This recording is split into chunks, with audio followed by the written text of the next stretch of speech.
Gua curhat perasaan. Ada cewek yang ngepost naksir teman sekamar selama 2 tahun. Dia kayaknya cuma anggap gue sebagai temen cowok. Gimana solusinya? Di deskripsi disebutin teman sekamar ngorok kayak bor listrik. Doyan makan cilantro. Gak suka daun bawang. Ini bukannya gue banget. Gue coba balas satu kalimat. Coba lo sengaja rusakin lampu kamar mandi malam ini. Lihat dia benerin atau enggak. 2 menit kemudian, pintu kamar gue diketok. Lampu kamar mandi itu kayaknya rusak. Gue namanya Lu Ziang. Sekarang lagi berdiri di depan pintu kamar mandi. Tangan pegang bohlam lampu baru. Otak lagi mumet banget. Yang ngetok adalah teman sekamar gue, Fang Qingsui. Cewek yang anggap gue sebagai temen cowok. Bisa minum bir bareng, makan daging tusuk, nonton bola, dan marah-marah bareng. Tepat 3 menit yang lalu. Dia pakai piyama kelinci yang fluffy. Lagi berdiri dengan wajah memelas di depan pintu gue. Lu Ziang. Lampu kamar mandi itu kayaknya rusak. Tiba-tiba mati. Serem banget. Waktu itu otak gue langsung hang. Soalnya baru 5 menit yang lalu. Gue lagi bosan-bosannya scroll forum perasaan. Judul thread panas narik perhatian gue. Naksir teman sekamar selama 2 tahun. Dia kayaknya cuma anggap gue sebagai temen cowok. Gimana solusinya?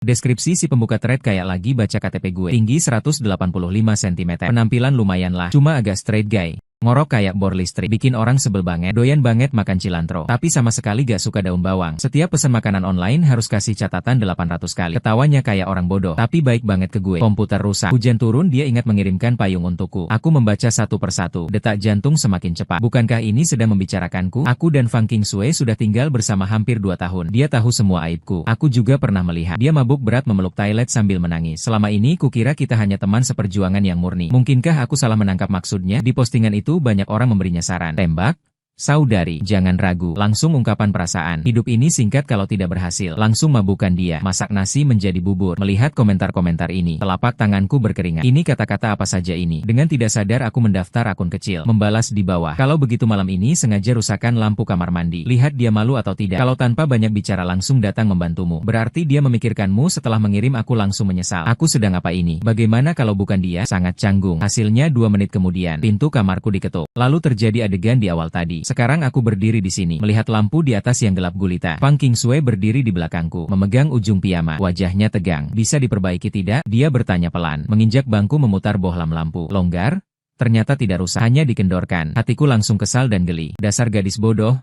Berakting saja tidak bisa sempurna. Dengan IQ segini mau menjebakku. Ku bersihkan kerongkongan. Memutuskan untuk memanfaatkan situasi. Masalahnya tidak besar. Kemungkinan kabel di dalam agak tua. Aku akan sambungkan lagi untukmu. Translate_text. Aku pura-pura memutar bohlam lampu keluar. Lalu mengutak-atiknya lama di dalam. Sebenarnya aku cuma membersihkan debu di dalamnya. Kamu mundur sedikit. Jangan nanti. Percikan api listrik mengenai. Kataku tanpa menengok. Dari belakang terdengar suara gesekan. Dia sepertinya benar-benar mundur beberapa langkah. Ku bisa merasakan pandangannya terus menempel di punggungku. Hangat. Membuat punggungku agak meremang. Mengapa dulu tak kusadar suasana antara kita bisa sesamar ini? Sudah. Kupasang kembali bohlam rusak itu. Kutekan saklarnya. Prak. Kamar mandi seketika terang benderang. Wah, Lu Ziang, kamu hebat sekali ya. Fang Qingsui mengeluarkan seruan kagum. Nadanya begitu memuja seolah aku baru membuat bom atom dengan tangan kosong. Aku melompat turun dari bangku, membersihkan debu di tangan. Masalah kecil. Aku berpura-pura tenang. Kedepannya masalah listrik begini jangan asal diutak-atik sendiri. Berbahaya. Dia mengangguk seperti ayam mematuk biji. Tahu-tahu. Terima kasih ya, teman. Lagi-lagi teman. Ku dengar 2 kata ini. Hatiku tiba-tiba merasa tak nyaman. Sudah, kalau begitu mandilah. Aku kembali ke kamar. Aku berbalik ingin pergi. Pergelangan tanganku tiba-tiba ditariknya. Tangannya sangat lembut. Dengan sedikit hawa dingin. Seluruh tubuhku kaku. Itu untuk terima kasihmu. Aku traktir makan besok ya. Dia mendongak menatapku. Matanya berkilau di bawah cahaya lampu. Tak perlu. Sekadar bantuan kecil. Aku menolak refleks. Yang penting otakku sekarang terlalu kacau. Aku perlu menyendiri sebentar. Tidak boleh. Harus. Dia bersikeras menarikku. Translate_text. Jangan menolak. Setelah berkata begitu, dia seolah takut aku berubah pikir. Melepaskan tanganku. Dengan suara gedebuk, pintu kamar mandi ditutupnya. Aku berdiri di tempat dan meraba pergelangan tangan yang baru saja dia sentuh. Sepertinya masih terasa hangat. Kembali ke kamar. Aku terjatuh di atas tempat tidur. Sudah habis? Lu Ziang, kamu sudah habis. Sepertinya kamu jatuh cinta. Aku mengambil ponsel dan membuka forum itu. Menyegarkan sekali. Pemilik postingan memang memperbarui dinamika. Saudari-saudari berhasil. Dia benar-benar datang membantuku. Dia bahkan menyuruhku menjauh. Takut menyetrumku. Dia juga bilang kalau ada hal seperti ini lagi, cari dia saja. Apakah aku ada harapan? Di bawahnya berjejal. Selamat, saudari. Maju. Taklukkan dia. Aku menatap layar dan terkekeh bodoh. Ternyata perasaan saling mendekati rasanya seperti ini. Tunggu dulu, saling mendekati, kapan aku juga mulai padanya? Aku mencoba mengingat-ingat dengan seksama. Sepertinya ada saat dia sakit perut aku tengah malam. Aku yang menggendongnya ke rumah sakit. Dia dimarahi bos saat kerja. Aku yang menemaninya minum sambil memaki bos. Dia patah hati, meski hanya pacaran sebulan. Aku yang membeli banyak camilan untuk menghiburnya. Dan aku sepertinya sudah terbiasa ada dia dalam hidupku. Terbiasa ada orang yang menyalakan lampu untuk pulang. Terbiasa ada Coca-Cola kesukaanku selalu di kulkas. Terbiasa dia berteriak-teriak memberi arahan di sampingku saat aku main game. Semua hal sehari-hari yang kukira hanya persahabatan ini. Kalau dilihat dengan filter yang berbeda, kok jadi mirip banget pacaran? Sialan, pikiranku kacau balau. Tidak boleh, aku harus mencoba sekali lagi. Ini belum membuktikan apa-apa. Jangan-jangan cuma kebetulan. Aku menjilat bibir, lagi-lagi membuka kotak balasan. Langkah pertama berhasil. Langkah selanjutnya coba buatkan dia masakan favoritnya. Tapi sengaja tambahkan sesuatu yang paling dia benci. Lihat reaksinya seperti apa. Aku paling suka ayam goreng saus asam manis. Paling benci makan daun bawang. Pang King Sue. Sekarang giliranmu. Keesokan harinya akhir pekan. Aku tidur sampai bangun sendiri. Terbangun oleh aroma harum dari dapur. Aromanya asam manis. Sangat menggoda. Itu ayam goreng saus asam manis. Hatiku berdebar-debar. Masa sih? Segera sudah disiapkan. Aku membuka selimut. Dia menyelipkan sandal dan berjalan ke pintu dapur. Dia masih bersenandung kecil. Sepertinya suasana hatinya sangat baik. Aku bersandar di ambang pintu, memandang punggungnya. Sinar matahari masuk dari jendela, menyapunya dengan pinggiran emas. Damai indahnya hidup. Omong kosong, mataku tajam melihat piring persiapan di sampingnya. Irisan daun bawang yang dipotong rapi, hijau segar, seperti giok. Di mataku, itu adalah sepinggan barang beracun mematikan. Hatiku langsung naik ke tenggorokan. Jangan-jangan dia benar-benar akan menambahkannya. Pang King Sue mengaduk-aduk wajan, mengambil ayam goreng yang sudah kecoklatan. Lalu dia mengambil piring daun bawang itu, tanpa ragu menaburkannya ke atasnya. Mataku gelap. Sudah habis? Gadis ini benar-benar tidak mengerti aku sama sekali. Atau dia ingin meracuniku, lalu mewarisi hutangku. Sudah bangun. Pang King Sue membawa piring, berbalik melihatku sambil tersenyum cerah. Cepat mandi, sebentar lagi makan. Hari ini aku buatkan ayam saus asam manis favoritmu. Dia menekankan 3 kata, paling suka makan, dengan sangat kuat. Aku melihat piring ayam saus asam manis yang dihiasi daun bawang hijau itu. Translate_text. Ekspresinya pasti sangat kompleks. Ada apa? Tidak cocok selera? Dia bertanya dengan agak gugur. Tidak, yaitu kamu menaruh daun bawang. Aku membuka mulut dengan susah payah. Ekspresi Pang King Sue menjadi kaku sejenak, tapi cepat kembali wajar. Itu? Aku lihat di buku resep katanya taburi sedikit daun bawang akan lebih wangi. Bisa juga menghiasi warnanya. Kamu tidak suka? Kalau tidak suka, aku akan mengeluarkannya. Dia berkata siap mengulurkan sumpitnya. Jangan. Aku cepat-cepat menghentikannya. Tidak usah. Seperti ini saja. Cukup bagus. Bercanda. Ini kan dia khusus buatkan untukku. Jangan bilang cuma dikasih sedikit daun bawang. Bahkan kalau dikasih arsenik, aku juga harus makan sambil tersenyum. Aku buru-buru masuk ke kamar mandi. Saat selesai bersiap keluar, Pang King Sue sudah menata semua makanan dengan rapi. Selain piring lethal gulai babi asam manis itu, masih ada sepiring tumis brokoli, sebuah sup telur rumput laut. Sangat rumah tangga. Tapi kelihatannya sangat menggugah selera. Cicipilah.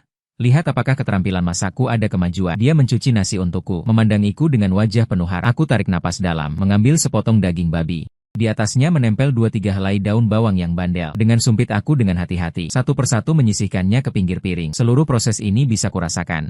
Pandangan Pang King Sue mengunciku seperti lampu sorot. Tanganku agak gemetar. Akhirnya setelah melakukan pekerjaan penyapuan ranjau selama setengah menit penuh, aku memasukkan potongan daging babi yang bersih itu ke dalam luar renyah dalam lembut. Manis asam enak rasanya. Enak? Bagaimana? Dia tanya. Enak. Mulutku penuh sesak. Berkata dengan tidak jelas. Cuma lain kali bisa tidak jangan taruh daun bawang. Tapi setelah selesai bicara, aku melihat wajahnya langsung memerah. Merah sampai ke pangkal telinga. Dia menunduk dan mengaduk-aduk nasi di mangkuk dengan sumpit. Sudut bibirnya tak bisa menahan untuk melengkung ke atas. Aku melihatnya seperti ini. Hatiku semanis makan madu. Makanan ini terasa sangat lezat. Aku menghabiskan seluruh piring daging asam manis itu. Bahkan daun bawang yang kupisahkan tadi. Akhirnya juga kumakan tanpa sadar. Rasanya sulit diungkapkan. Tapi hatiku manis. Setelah makan, Pang King Sue berebut mencuci piring. Sementara aku bersandar di sofa, mengeluarkan ponsel dan membuka forum yang familiar itu. Seperti yang diduga, saudari-saudari. Aku datang lagi. Aku memasakkan dia makanan kesukaannya, dan sengaja menambahkan daun bawang yang dia benci. Hasilnya dia sambil mengeluh memisahkan daun bawang, sambil menghabiskan seluruh piring makanan. Bahkan saat aku memanggilnya bodoh, dia tetap tersenyum. Apa ini makhluk tercinta yang tiada duanya? Aku melihat 5 kata, makhluk tercinta yang tiada duanya, ini. Wajah tua ini memerah. Bagian komentar di bawah sudah heboh. Kunci mati. Kalau aku menelan kantor catatan sipil, aku bawakan untuk kalian. Menikah di tempat saja. Langkah selanjutnya kontak fisik. Saudari pura-pura tidak sengaja jenis itu. Aku sedang asyik membaca. Ponsel tiba-tiba berdering. Itu sahabat karibku, Wang Wenjie. Hai Ziang, sedang apa? Tidak sedang apa. Baru saja selesai makan. Malam ini ada waktu? Tidak? Teman buat acara. KTV ada banyak cewek cantik loh. Bawa juga teman sekamar tombaimu itu. Teman sekamar tombau yang dimaksud Wang Wenjie tentu saja Fang Qingsui. Aku juga sering membawa Fang Qingsui ke acara kumpul-kumpul seperti ini. Karakternya menyenangkan dan mudah bergaul. Berteman baik dengan semua teman-temanku. Translate_text. Tapi hari ini aku entah kenapa agak tidak ingin dia pergi. Begitu terpikir para bocah brengsek akan melihatnya dan minum bersama, menggodanya. Hatiku jadi agak sesak. Dia mungkin agak tidak nyaman. Aku mencari alasan. Jangan ngomong kosong. Seorang gadis rumahan di akhir minggu bisa apa tidak nyaman? Cepat. Sudah diputuskan begitu. Tempat biasa ketemu jam 7 malam. Wang Wenjie berkata tanpa memberiku kesempatan menolak. Langsung mematikan telepon. Aku memegang ponsel agak pusing. Pergi atau tidak? Kalau pergi, berarti Fang Qingsui akan terekspos dalam pandangan sekawanan serigala. Tidak pergi lagi-lagi aku tampak terlalu pelit. Sedang aku bingung Fang Qingsui yang selesai mencuci piring keluar. Telepon siapa? Dia menyekat tangan sambil bertanya. Wang Wenjie bilang, malam ini nyanyi KTV aja kita pergi bersama. Aku jujur menjawab bagus. Matanya berbinar. Sudah lama tidak pergi nyanyi. Kebetulan bisa santai sejenak. Melihat ekspresinya yang bersemangat. Kata-kata penolakanku sampai di mulut lalu ditelan lagi. Sudahlah pergi saja. Paling-paling aku jaga dia lebih ketat saja. Malam pukul 6.30. Aku ganti baju bersiap keluar.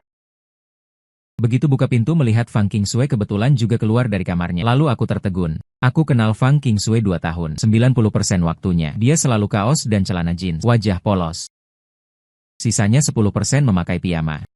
Tapi hari ini dia malah memakai gaun kuning muda. Rambut panjang terurai di bahu. Dan berdandan ringan. Lipstiknya warna merah muda lembut. Seluruh penampilannya terlihat sangat berbeda dari biasanya. Seperti dari seorang teman laki-laki yang ceroboh. Tiba-tiba berubah menjadi seorang perempuan. Seorang perempuan yang sangat cantik. Kamu lihat apa? Translate_text. Merapikan ujung rok. Apa aneh sekali? Aku jarang pakai rok sehari-hari. Tidak aneh. Adamku bergerak. Cantik sekali. Aku berkata jujur. Wajahnya memerah lagi. Ayo pergi. Hampir terlambat. Dia menunduk dan berjalan cepat keluar. Aku mengikutinya dari belakang. Memandang punggungnya yang ramping dan helai rok yang berkibar lembut mengikuti langkahnya. Suara di dalam hati berkata, Lu Ziang, kau jatuh cinta? Jatuh total sampai ke akar-akarnya. Sampai di ruang KTV. Wang Wenjie dan yang lain sudah ada di sana. Sekumpulan pria meraung-raung melihat kami masuk. Mendadak hening sebentar. Lalu meledak dengan sorakan. Wah Ziang, hebat ya. Adik Qingsui hari ini kok pakai baju secantik ini? Ini mau pergi ngedate ya? Aduh. Pertama kalinya aku sadar Qingsui begitu feminin. Fang Qingsui wajahnya memerah didorong oleh omongan mereka. Tersenyum kecanggungan. Aku mengerutkan kening. Berjalan mendekat dan menepuk kepala Wang Wenjie. Bersorak-sorak apa sih? Bisa bicara nggak sih? Hei, aku ini memujinya. Wang Wenjie tidak terima. Aku mengabaikannya. Menarik Fang Qingsui duduk di sofa sudah. Abaikan mereka. Segerombolan jomblo belum pernah lihat cewek cantik. Aku berbisik padanya. Dia mendadak tertawa. Perasaan gugupnya juga berkurang banyak. Pesta dimulai.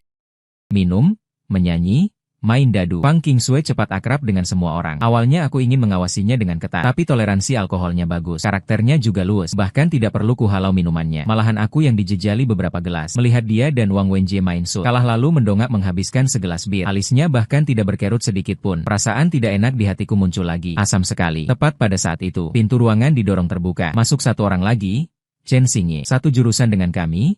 Tidak terlalu akrab, tapi pernah bertemu beberapa kali di berbagai acara kumpul-kumpul. Tampangnya lumayan rupawan. Keluarga punya sedikit uang. Laibau terkenal. Ganti pacar lebih sering dari ganti baju. Begitu masuk dia langsung melihat Fang Qingsui. Matanya langsung berbinar. Wah, Wenjie hari ini ada wajah baru nih. Tidak memperkenalkan padaku, dia langsung menuju Fang Qingsui. Menjelak di antara kami berdua. Mendesakku sampai tergeser sedikit. Aku langsung naik darah. Dia temanku. Kataku dingin. Chen Xingye pura-pura tidak dengar. Mengambil segelas anggur dan menyodorkan ke Fang Qingsui. Cantik?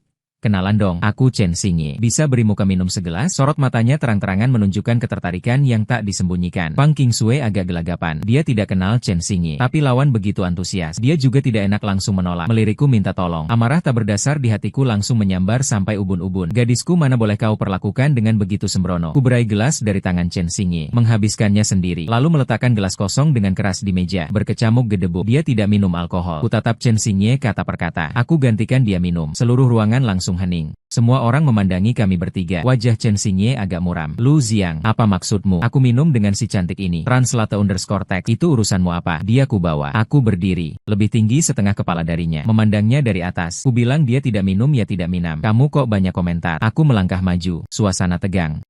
Wang Wenjie buru-buru datang melerai. Aduh semua teman. Ngapain sih? Xingye jangan minum terlalu banyak Ziang. Kamu juga duduk. Dia mendorongku kembali ke sofa, lalu menarik Chen Xingye. Chen Xingye melepaskan tangannya, menceletuk satu kata oke. Lu Ziang, kamu hebat. Dia tak lagi memaksa, berbalik pergi ke sisi lain. Tapi aku tahu dendam ini sudah tertanam. Fang Qingshui menarik ujung bajuku, berbisik. Terima kasih, kamu tidak apa-apa, kataku dengan suara berat. Suasana yang tadi ramai, sekarang menjadi agak canggung. Hatiku sangat kesal. Kusadari aku sama sekali tak bisa mengendalikan rasa posesifku. Aku tak ingin siapapun menginginkannya, bahkan sekadar tatapan. Di separuh akhir pesta, aku hampir tak beranjak dari sisi Fang Qingshui. Chen Xingye beberapa kali ingin menyapa, selalu kuhalau dengan tatapan. Fang Qingshui sepertinya juga merasakan perasaanku dan menjadi sangat pendiam. Menurut di sampingku, saat dia melirikku diam-diam, matanya berkilau, seperti menyimpan bintang. Menjelang akhir, semua agak mabuk. Chen Xingye tak kapok. Memanfaatkan waktuku ke Thailand, mendekati Fang Qingshui lagi. Translate_text, dia benar-benar kayak orang bodoh. Tinggalkan kontak dong. Lain kali aku ajak kamu jalan berdua aja. Aku baru keluar dari Thailand. Kebetulan lihat kejadian ini. Chen Xing juga hampir menempel ke Fang Qingshui. Kepalaku langsung mendengung. Tali rasionalku putus sama sekali. Aku berjalan cepat mendekati. Sebelum Fang Qingshui sempat bicara, kusentak dia masuk ke pelukanku. Kurangkul seluruh tubuh Fang Qingshui. Satu tangan dengan tegas kutaruh di pundaknya. Aroma sampo yang samar menyusup ke hidungku. Orang dalam pelukanku tubuhnya kaku, tidak bergerak sama sekali. Bisa kurasakan detak jantungnya yang tiba-tiba cepat. Sebenarnya detak jantungku lebih cepat dari dia. Kayak bunyi gendang. Maaf ya, bro. Aku menantang melihat Chen Xingye, sengaja meninggikan suara sedikit. Dia datang bersamaku, harus pulang bersamaku. Soal kontak, HP-nya habis baterai, tidak nyaman. Wajah Chen Xingye langsung hijau. Lu Ziang, gila ya? Apa aku gila atau tidak nggak tahu. Tapi kalau berani ganggu dia lagi, aku akan bikin kamu pergi ke rumah sakit. Nada suaraku dingin. Setelah bicara tak kulihat lagi. Dia memeluk Fang Qingshui berbalik langsung pergi. Ziang. Qingshui sudah pergi. Wang Wenjie berteriak tidak enak. Pulang dulu. Kubuang satu kalimat tanpa menengok. Aku hampir setengah menyeret setengah menggendong membawa Fang Qingshui keluar KTV. Angin dingin di luar menerpa. Kami berdua agak sadar, tapi tangan yang memeluknya itu, aku masih tidak tegas melepas. Itu tadi HP-ku sebenarnya ada baterainya. Suaranya kecil seperti nyamuk berdengung. Aku tahu, jawabku dengan suara rendah. Lalu kenapa bilang baterainya habis? Aku memang tidak suka pria itu. Aku mencari alasan yang buruk. Kenapa sih? Dia terus-menerus bertanya tanpa menyerah. Aku menghentikan langkah, menunduk memandangnya. Di bawah lampu jalan, pipinya kemerah-merahan, entah karena minum alkohol, atau karena alasan lain. Kenapa? Aku menatap matanya, hanya saja tidak suka melihatnya. Aku tidak ingin dia mendekatimu. Aku tidak ingin dia berbicara denganmu. Aku tidak ingin dia melihatmu dalam keadaan secantik ini. Kata-kata ini telah kuteriakkan berulang kali dalam hati, tapi tidak satu pun bisa kuucapkan. Kami berdua saling memandang, tak ada yang berkata-kata. Udara dipenuhi perasaan yang sulit diungkapkan dan dijelaskan. Jalan pulang seharusnya hanya beberapa belas menit, tapi terasa sangat lama. Aku terus memeluknya dengan pose yang sama. Dia juga tidak melawan, diam saja seperti ini. Sampai di apartemen, membuka pintu dan mengganti sepatu. Aku balik ke kamar. Dia menunduk tidak berani menatap. Dia berbalik dan berjalan ke kamar. Aku tanpa sadar memanggilnya lagi. Fang Qingshui. Dia menghentikan langkah, menengok memandangku. Hari ini, rok yang kamu pakai sangat cantik. Dia terkejut sebentar, lalu menyadari aku sedang memujinya. Pipinya semakin merah. Selamat malam. Setelah berkata begitu, dia langsung masuk ke kamarnya seperti melarikan diri. Aku bersandar di pintu dan menghela napas panjang. Rasanya lebih lelah daripada lari 3 kilometer. Kembali ke kamar. Hal pertama yang kulakukan adalah membuka forum perasaan itu. Saya punya firasat kuat. Dia pasti sudah update lagi. Ternyata update terbaru ada beberapa menit yang lalu. Aduh, saudari-saudari. Aku merasa seperti mau meledak di tempat. Hari ini di pesta ada cowok yang mendekatiku. Teman sekamarku ternyata cemburu. Dia memelukku di depan semua orang. Bilang kalau aku datang bersamanya. Harus pulang bersamanya. Dia bahkan bohong ke orang lain bilang HP-ku habis baterai. Apakah ini bisa dianggap pengumuman resmi? Apakah dia juga suka sama aku? Di antara baris-barisnya penuh dengan tanda seru yang hampir meluap dari layar karena terlalu bersemangat. Istilah, pengumuman resmi, ini bagus sekali. Aku suka bagian komentar yang bahkan lebih heboh dari dia. Ah pasti dia suka kamu. Kalau tidak suka, ngapain dia peduli sama kamu? Rasa posesifnya hampir menyamai CEO yang galak. Saudari, cepatlah menyerah padanya. Langkah uji coba terakhir berikutnya. Cari kesempatan nonton film bareng. Lalu pura-pura tertidur. Bersandar di bahunya. Lihat apakah dia mendorong atau tidak. Kamu nonton film. Bersandar di bahu. Aku hanya membayangkan adegan itu sebentar. Sudah merasa mulut kering dan tenggorokan panas. Ide ini sangat bagus. Tapi bagaimana caranya agar tanpa disengaja menciptakan kesempatan nonton film bersama? Sedang aku pikir-pikir. Tok tok tok. Pintu kamarku diketuk lagi. Jantungku berdebar-debar. Masa sih? Betapa? Saling memahami. Aku berlari membuka pintu. Yang berdiri di depan pintu. Ternyata benar, Fang Qingshui. Dia sudah berganti baju menjadi piyama kelinci yang berbulu lembut itu. Di pelukannya masih memegang bantal. Itu, Lu Ziang, dia mulai berbicara dengan agak malu-malu. Aku agak tidak bisa tidur sendirian. Bagaimana kalau kita nonton film bersama? Lampu ruang tamu dimatikan. Hanya cahaya dari layar TV yang menyala redup dalam gelap. Yang diputar adalah film cinta jadul. Alur ceritanya tentang apa? Aku sama sekali tidak memperhatikan filmnya. Semua perhatianku tertuju pada orang di sampingku ini. Fang Qingshui duduk setengah meter dariku sambil memeluk bantal. Tubuhnya tegap kaku, seperti prajurit yang bersiap untuk inspeksi. Aku bisa mendengar jelas napasnya yang agak tersengal. Aku tahu dia gugup. Sebenarnya aku juga gugup, telapak tangan berkeringat semua. Film sudah berjalan hampir setengah jam. Kami berdua tidak berbicara sepatah kata pun. Ruang tamu sunyi hanya menyisakan dialog dari film. Dan suara detak jantung kami berdua berdebar-debar. Satu suara lebih keras dari yang lain. Dari sudut mataku kulihat dia mulai gelisah. Sesekali menggeser pantat. Sesekali berganti posisi memeluk bantal. Aku tahu dia sedang mencari kesempatan. Mencari kesempatan untuk bisa bersandar di bahuku tanpa sengaja. Melihatnya canggung dan lucu. Hatiku luluh sepenuhnya. Dasar gadis bodoh. Terlalu menyiksanya. Aku benar-benar tidak tega lagi. Aku membersihkan tenggorokan, pura-pura menguap. Lalu mengulurkan badan selebar-lebarnya. Lengan secara alami terletak di sandaran sofa di belakangnya. Posisi memeluk yang klasik. Tubuh Fang Qingshui langsung kaku. Aku bisa merasakan seluruh tubuhnya menegang. Bahkan napasnya berhenti sesaat. Dalam hati aku tertawa. Kalau kamu ngantuk, bisa bersandar dan tidur sebentar. Aku berusaha membuat suaraku terdengar natural. Santai saja, aku tidak ngantuk. Dia bilang begitu. Tubuhnya cukup jujur. Dia ragu sekitar 10 detik. Lalu seperti kucing yang mencoba. Perlahan-lahan menyandarkan kepalanya. Akhirnya jatuh perlahan di bahuku. Rambutnya lembut, mengandung aroma wangi yang enak, membuat leherku gatal. Seluruh tubuhku ikut kaku. Aku bisa merasakan dengan jelas berat kepalanya dan napas hangatnya. Pada saat itu, translate_text. Semua suara di film menghilang. Yang bisa kudengar hanya detak jantungku yang bergemuruh. Ini benar-benar berakhir. Aku mempertahankan posisi itu. Tidak berani bergerak sama sekali. Takut mengganggunya. Waktu berlahan-lahan berlalu. Tak tahu kapan filmnya sudah selesai. Mulai memutar lagu penutup. Nafas orang di pundakku menjadi teratur dan panjang. Dia sepertinya benar-benar tertidur. Aku menunduk memandangnya. Siluet wajahnya dalam gelap terlihat sangat lembut. Bulu matanya yang panjang seperti dua kipas kecil, membayangi bawah kelopak matanya. Bibirnya sedikit menyungging. Wajah tidurnya tenang dan manis. Tak tersisa sedikit pun sosok wanita tombau. Jelas-jelas seorang gadis kecil yang butuh dilindungi. Perasaan suka dalam hatiku pada saat ini benar-benar meluap tak terbendung. Persahabatan? Persaudaraan? Lupakan saja, aku hanya ingin menjadi pacarnya. Kupandangi dia sangat lama, sampai lagu penutupnya selesai. Layar TV otomatis menjadi gelap. Ruang tamu tenggelam dalam kegelapan dan keheningan total. Dengan hati-hati ku sesuaikan posisi, agar dia tidur lebih nyaman. Lalu perlahan ku condongkan badan, ingin menggendongnya, mengantarnya ke kamar. Tanganku menyangga lutut dan punggungnya. Dengan sekali tenang ku gendong dia dalam pelukan sangat ringan. Jauh lebih ringan dari yang kubayangkan.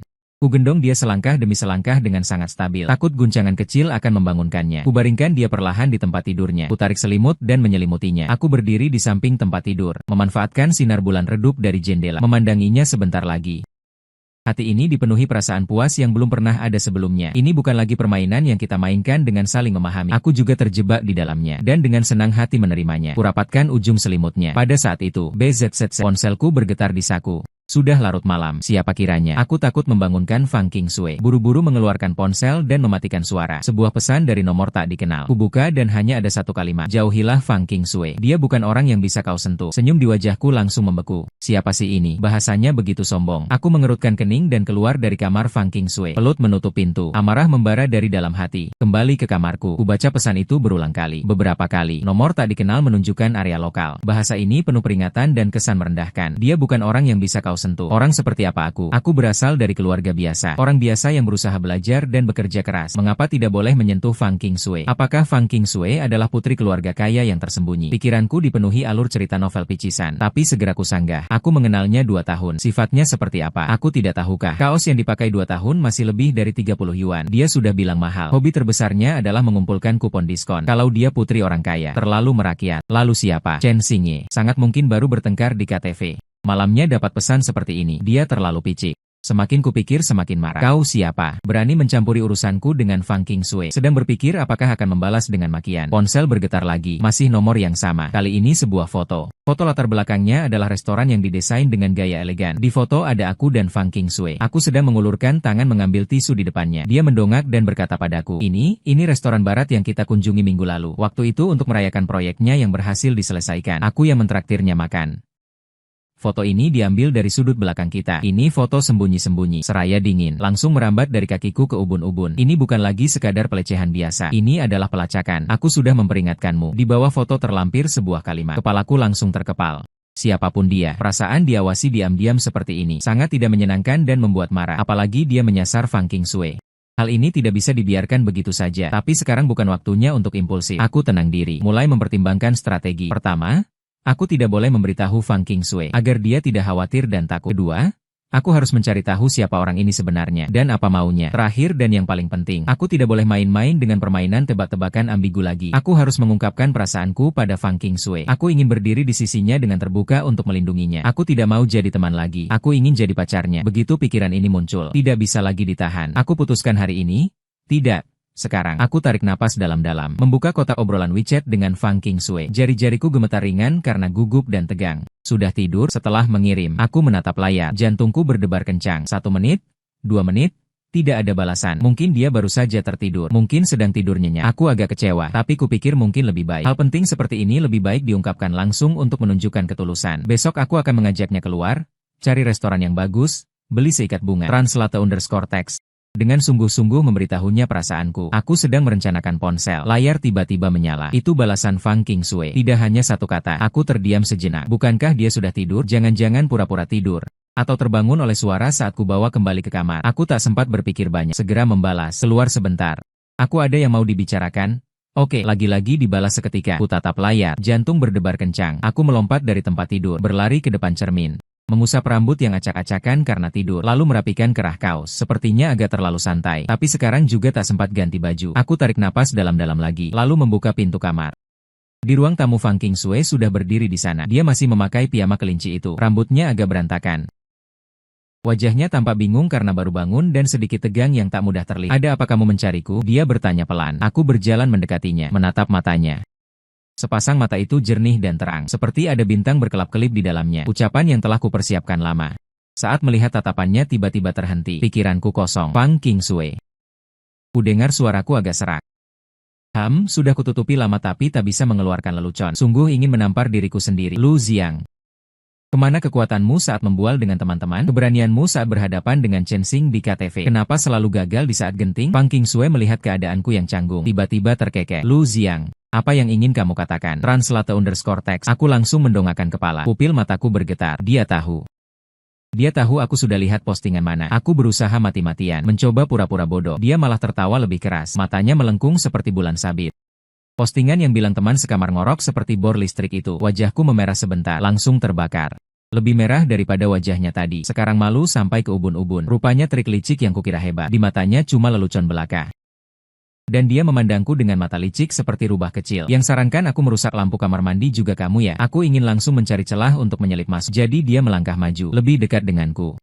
Beberapa hari ini kamu terus menemani aku beraktif. Benarkan, Lu Ziang? Dia memotongku, suaranya tiba-tiba menjadi sangat serius. Aku tidak ingin berakting lagi. Dia mendongak menatap mataku langsung. Aku suka kamu. Bukan suka seperti teman, tapi suka yang ingin pacaran denganmu. Ingin menciummu. Ingin menghabiskan seumur hidup bersamamu. Jujur dan terus terang, tanpa basa-basi. Inilah Fang Qingshui yang sebenarnya. Hatiku tersentak keras oleh ucapannya. Semua kegugupan, semua kecemasan lenyap seketika. Hanya tersisa sukacita dan haru yang memenuhi dada. Aku juga akhirnya aku menemukan suaraku kembali. Merentangkan tangan memeluknya erat-erat. Fang Qingshui, aku juga suka kamu. Aku juga sudah lama tidak ingin hanya jadi temanmu. Pelukan ini sangat berbeda dengan yang di KTV waktu itu. Tidak ada lagi bau mesiu konfrontasi. Tidak ada lagi dorongan untuk menyatakan klaim kepemilikan. Hanya dua hati yang saling mendekat erat.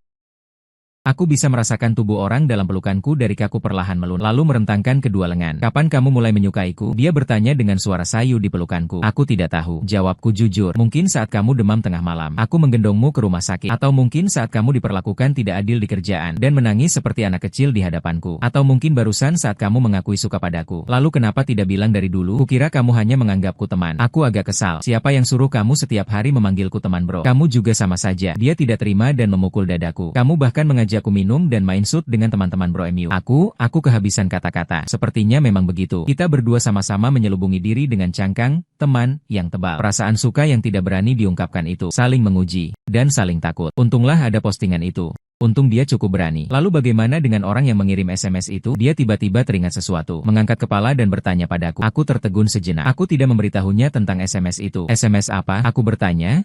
Yang jepret diam-diam. Dan kami memperingatimu lewat SMS itu. Katanya wajar saja. Bagaimana kamu tahu? Aku benar-benar terkejut. Sebenarnya tadi aku tidak tertidur. Dia agak malu menjulurkan lidah. Saat kamu menggendongku kembali ke kamar, aku sudah terbangun. Lalu ponselmu berdering. Kulihat wajahmu berubah. Jadi agak khawatir. Kemudian kamu pergi. Aku diam-diam mengikutimu keluar. Berdiri di depan pintu kamarmu dan mendengar semuanya. Jadi perjuangan batin yang mendalam tadi di depan pintu kamar. Semua didengar olehnya. Makanya kamu tiba-tiba memutuskan untuk mengungkapkan perasaan padaku? Aku bertanya. Sebagian alasannya, dia mengangguk. Saya khawatir kamu overthinking sendirian. Juga takut kamu mundur karena ini. Saya ingin kamu tahu, apapun yang terjadi, saya akan hadapi bersama kamu. Dan dia berhenti sebentar, agak sombong mengangkat dagunya. Saya mungkin tahu siapa orang itu. Siapa Shen-Yan? Nama ini sangat asing. Siapa Shen-Yan? Teman kuliah saya dulu pernah ngejar saya. Ditolak oleh saya. Tapi dia terus tidak putus asa. Agak obsesif. Setelah lulus masih melecehkan saya beberapa waktu. Kemudian saya blokir semua kontaknya baru berhenti. Ekspresi Fang Qingsui agak jijik. Saya tebak dia mungkin dari saya atau teman lain.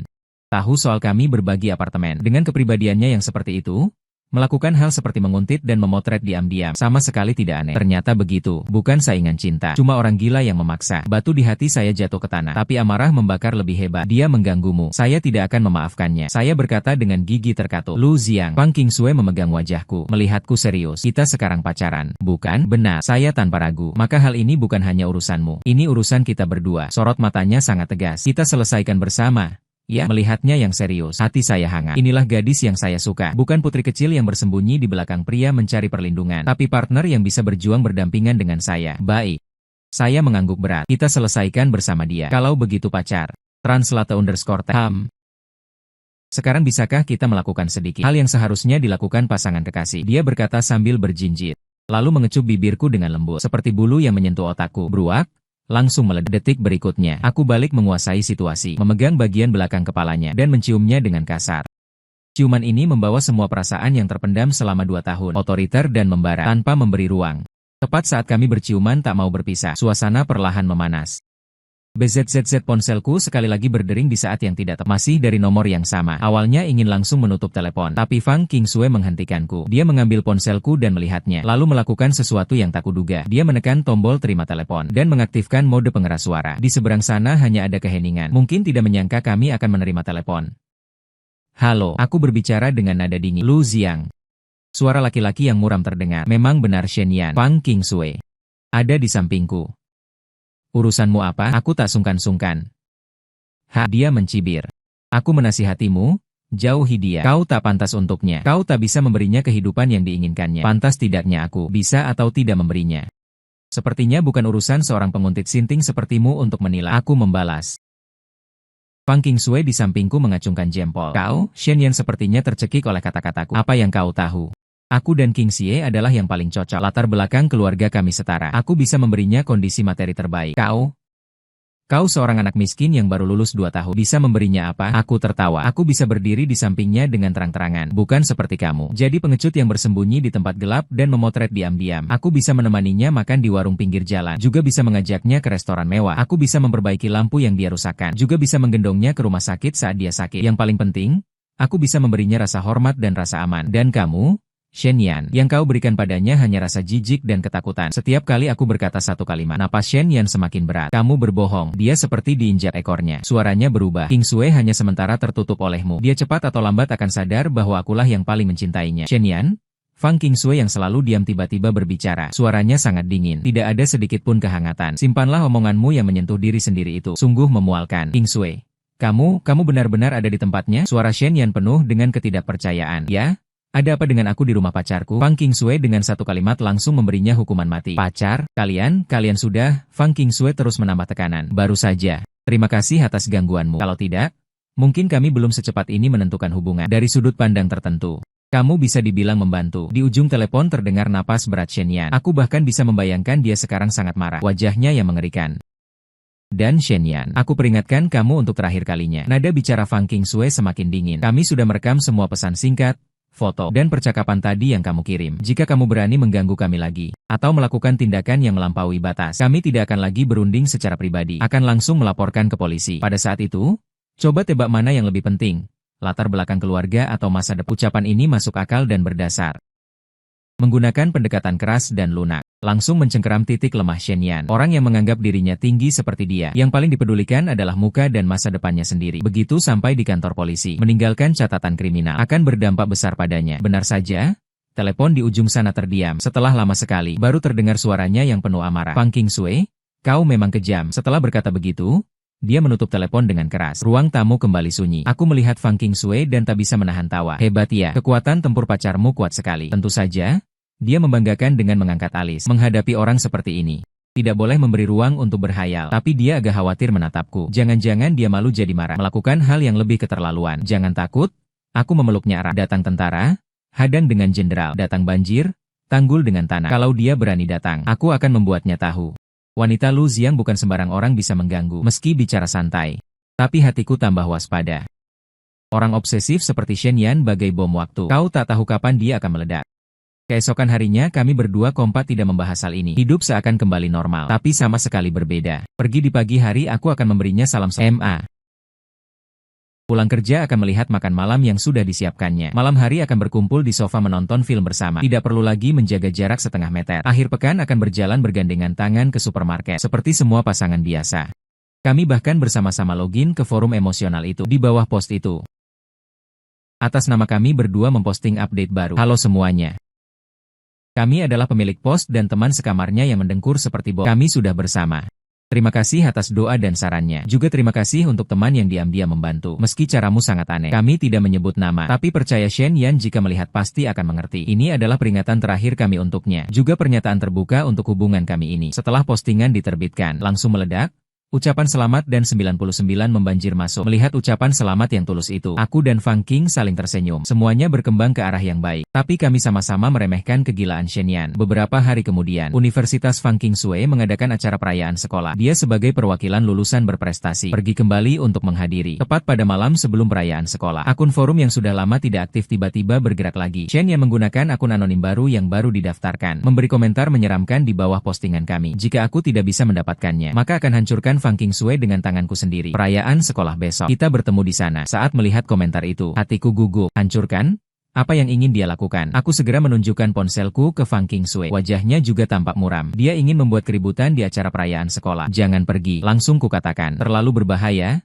Tidak boleh. Fang Qingshui menggelengkan kepala. Aku harus pergi. Aku adalah perwakilan lulusan berprestasi yang diundang. Tanpa alasan tidak hadir. Dampaknya tidak baik. Lagi pula kita tidak bisa menyerah hanya karena ancamannya. Kalau kali ini menghindar, lain kali bagaimana? Kita tidak bisa hidup dalam bayang-bayangnya selamanya. Dia benar. Lari dari masalah tidak menyelesaikan masalah. Baik. Kalau begitu kita pergi bersama. Ku genggam tangannya. Aku menemanimu. Aku ingin lihat bagaimana dia ingin menghancurkanmu. Kami tidak melapor ke polisi. Karena ancaman Shen Yan masih sebatas ucapan. Tidak ada tindakan nyata. Polisi juga sulit turut campur. Tapi kita tidak bisa tanpa persiapan. Kami mengirim screenshot ancaman Shen Yan kepada Wang Wenjie dan Zhao Tiantian, sahabat karib Fang Qingshui. Mereka juga diajak ke perayaan sekolah besok. Kalau terjadi sesuatu nanti, setidaknya ada yang saling jaga. Sementara itu, aku juga menghubungi Fang Qingshui lebih awal, bagian keamanan kampus, menjelaskan situasinya secara singkat, meminta mereka lebih waspada besok. Setelah melakukan semua ini, batu di hatiku baru terasa setengah lega. Hari perayaan sekolah cuacanya cerah. Aku menemani Fang Qingshui kembali ke alma maternya. Di dalam kampus, bendera-bendera warna-warni berkibar. Orang lalu lalang, penuh suasana perayaan. Tapi hati aku dan Fang Qingshui sama-sama cemas. Kami berdua hampir tidak berpisah, selalu waspada setiap saat. Wang Wenjie dan Zhao Tiantian juga cepat bergabung dengan kami. Tenang saja, Qingshui, kami semua di sini. Zhao Tiantian menepuk pundaknya. Kalau bajingan itu berani bertindak, aku yang pertama menghabisi dia. Wang Wenjie mengepal tinjunya. Dengan teman di samping,